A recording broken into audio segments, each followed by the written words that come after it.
Hello दोस्तों, आप देख रहे हैं कूल प्लस सिस्टम। दोस्तों, आज के इस वीडियो में हम बात करेंगे सिंगल डोर इन्वर्टर रेफ्रिजरेटर के इन्वर्टर पीसीबी के बारे में कि इसके पीसीबी की वायरिंग हम कैसे करेंगे, कौन कौन सा वायर किस सॉकेट में लगेगा और इसमें जो इनपुट आता है, जो इसमें जो फीडबैक वोल्टेज आता है वो कितने वोल्ट का आता है और डीसी आता है या फिर एसी आता है और ये कैसे कंप्रेसर पे वर्क करता है। आज के इस वीडियो में हम फुल डिटेल में जानने वाले हैं कि इस पीसीबी का वर्किंग कंडीशन क्या है और ये पीसीबी कैसे वर्क करती है सिंगल डोर इन्वर्टर रेफ्रिजरेटर में व्हर्लपूल के। तो जैसा कि आपको दिख रहा होगा, ये इम्बार्को का एक इन्वर्टर कंप्रेसर पीसीबी है। जैसा कि आपको दिख रहा होगा, यहाँ पे इम्बार्को लिखा हुआ है और यहाँ पे इनपुट है उसका 240, आउटपुट भी 230 और 240 वोल्टेज का है। ये इम्बार्को का कंप्रेसर का पीसीबी है, यानी कि ये जो पीसीबी है वो इम्बार्को के कंप्रेसर में ही लगेगा, अदरवाइज़ और कोई भी कंप्रेसर में आपको ये मैच नहीं करेगा। सिर्फ और सिर्फ इम्बार्को के ही कंप्रेसर में लगेगा। जैसा कि ये जो पीसीबी है ये इम्बार्को का ही है और इम्बार्को के ही कंप्रेसर में लगेगा। जैसा कि आपको दिख रहा होगा, यहाँ पे जो है यहाँ पे ग्रीन कलर का वायर है और ये जो वायर है ये कंप्रेसर के टर्मिनल में लगते हैं, जिसको हम UVW बोलते हैं। और इसमें जो तीनों वायर हैं वो UVW के हैं जो कंप्रेसर के टर्मिनल में लगेंगे। उसके बाद में यहाँ पे एक सॉकेट आपको दिख रहा होगा, उसके बाद में दूसरा सॉकेट यहाँ पे आपको दिख रहा होगा।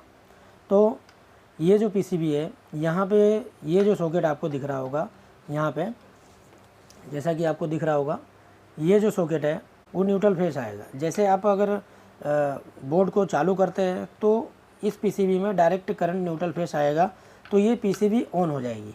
और उसके बाद में यहाँ का जो फेस है वो एक फेस जो है वो थर्मोस्टेट पे जाएगा। थर्मोस्टेट से जो निकल के आएगा वो यहाँ पे लगेगा। ये वाला जो सॉकेट है, यहाँ पे एक सॉकेट खाली रहेगा और यहाँ पे एक इनपुट का है। यहाँ पे जो वोल्टेज आएगा ये भी फेस आएगा, यानी कि जो थर्मोस्टेट से लौट के आएगा वो 240 का ही आएगा, ना कि यहाँ पे डीसी आएगा। हायर के अगर फ्रिज में अगर ऐसा सेम टू सेम पीसीबी आती है तो उसमें क्या है, डीसी हो सकते हैं, ऐसा नहीं है, उसमें डीसी रहता है।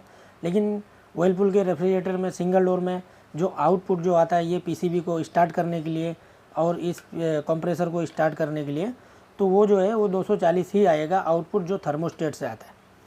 तो जैसे ही आप इसको फिटिंग करेंगे और यहाँ पे आप थर्मोस्टेट का एक आउटपुट लगाएंगे, यहाँ पे जो है जो न्यूट्रल फेस आता है और जो थर्मोस्टेट से रिटर्न जो सप्लाई यहाँ पे पीसीबी पे आएगा उसी से वर्क करेगा ये कंप्रेसर।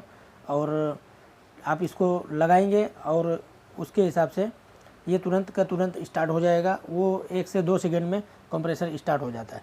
अगर उस दरमियान अगर कंप्रेसर स्टार्ट नहीं होता है तो आपको पीसीबी एक बार चेक करना है कि यहाँ पे न्यूट्रल फेस 240 आ रहा है कि नहीं आ रहा है। उसके बाद में यहाँ पे जो उसका वोल्टेज है, फीडबैक वोल्टेज जो 240 है थर्मोस्टेट से आता है, उसको आपको चेक कर लेना है। अगर यहाँ पे वोल्टेज परफेक्ट आ रहा है तो आपका ये कहीं ना कहीं पीसीबी का प्रॉब्लम होगा और कंप्रेसर का भी प्रॉब्लम हो सकता है उस टाइम पे।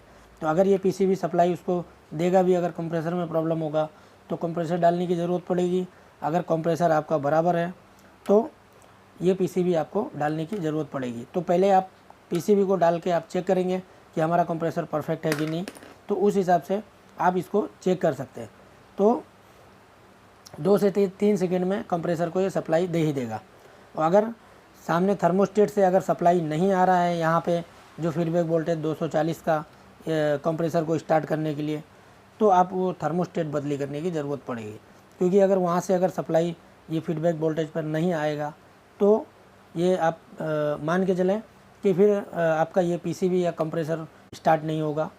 तो फिर आप थर्मोस्टेट को चेक करें, चेक करने के बाद थर्मोस्टेट आप बदली करके यहाँ पे उसका फीडबैक वोल्टेज आप चेक करो। अगर यहाँ पे फीडबैक वोल्टेज आपको बराबर मिल रहा है तो आप जो है उसको स्टार्ट करके आप चेक करो, यहाँ पे कनेक्शन करके, उसके बाद में आपको रिजल्ट मिल ही जाएगा। तो दोस्तों, अभी आप समझ गए होंगे कि यहाँ पे जो है न्यूट्रल फेस ये सॉकेट में लगेगा और ये सॉकेट में जो 2 सॉकेट है उसमें एक फीडबैक वोल्टेज लगेगा। आने वाले वीडियो में हम हायर रेफ्रिजरेटर के डीसी और एसी फीडबैक वोल्टेज के बारे में हम बात करेंगे कि उसमें जो है वो मॉडल में कैसा होता है, कि उसका जो फीडबैक वोल्टेज जो आता है, जो कंप्रेसर को स्टार्ट करने के लिए जो सप्लाई आती है वो डीसी आती है या एसी आती है। और उसकी वायरिंग हम कैसे करेंगे। उसमें थोड़ा सॉकेट जो है उसमें काफ़ी कन्फ्यूज़न वाला है, क्योंकि उसमें लोग समझ ही नहीं पाते हैं कि इसमें न्यूट्रल कौन सा है, फेस कौन सा है, और फीडबैक वोल्टेज का, डीसी वोल्टेज का कौन सा है, एसी वोल्टेज का कौन सा है, और अर्थिंग का कौन सा है। तो लोग उसमें हायर में कन्फ्यूज़न में आ जाते हैं कि उसकी वायरिंग को कैसे चेक करेंगे। तो दोस्तों इस तरीके से आप इसको चेक कर सकते हैं, और चेक करके आप उसको फाइंड कर सकते हैं कि पीसीबी का प्रॉब्लम है या थर्मोस्टेट का है या फिर कंप्रेसर का है।